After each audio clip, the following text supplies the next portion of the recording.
You can quickly duplicate your homepage to edit it and then easily swap if there are big changes to this page.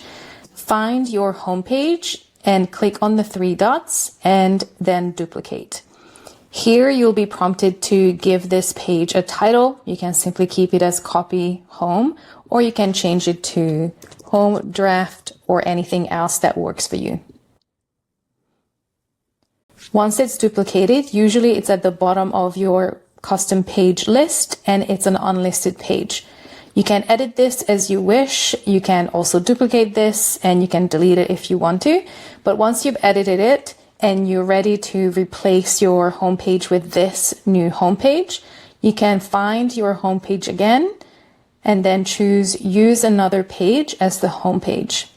Then from this list, you'll have to find it.